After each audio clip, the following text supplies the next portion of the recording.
Candidates who recently sat for the staff nurse examination for government health institutions across the state of Meghalaya have voiced their disappointment over the health department's response to their concerns. The results of the examination conducted by the Meghalaya Medical Service Recruitment Board were declared on the 28th of September 2024, but candidates pointed out irregularities, including missing details and the same roll number appearing twice on the list. In a statement to reporters today, a representative of the examinees revealed that a delegation attempting to meet with the Director of Health Services in Shillong for clarification on the results was blocked by armed police at the directorate's entrance. The candidate also noted that despite the Meghalaya Medical Services Recruitment Board being the official authority, an external agency was responsible for setting the exam questions.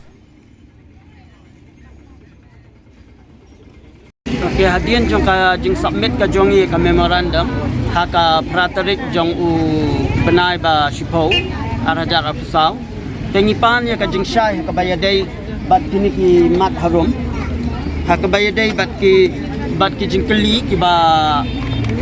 shabar jong ka syllabus haka bayadai ru bat kini ki khatlai o ki ndai ki jing keli ki ba ngikwa ya ka clarification haka bayadai bat ka jubab jong kini ki jing keli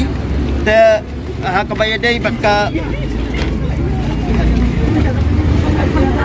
hakabayadai ru bat ka jing selam jong ka jing mi jong ka result nalor jong ka jing kular ka jong ki bakin penmi apo jong ka nyu ku ar kenta penban kabam hadu sispa khatra kenta te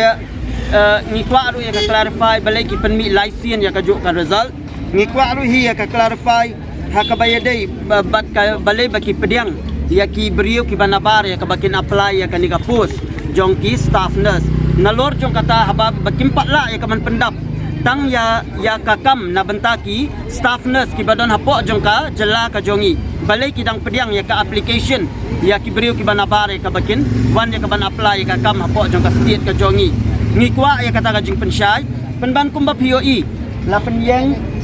bat lapen up daki pulit bat laong la kadon ki fire brigade ki ambulance hang ni ngimtep ka ai ka jingmut ka jong ki national landet ha ka jing sisa ha ka jingwan jongi hang ni ka long ba ngin pantang ka jing sai na lor jong ka jing ai por ka jongi ka ba arpu sau kenta ya ha ka tu asni ka bangi mi shani ha ka praterik na lor jong ka tu ka jing ai por jongi arpu sau kenta na lor jong ka tu ni la ai biang ya ka additional 24 hours hadian baki laong ba ya kata kila submit sa agency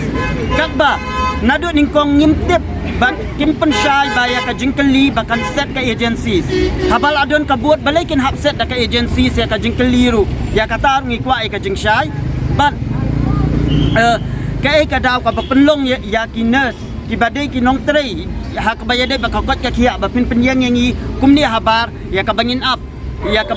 ka bangin up ya i da ka ba kimsha ini ya ka bangin room sapo ya ka bangin ya keren ha ka bayade ba kanikaman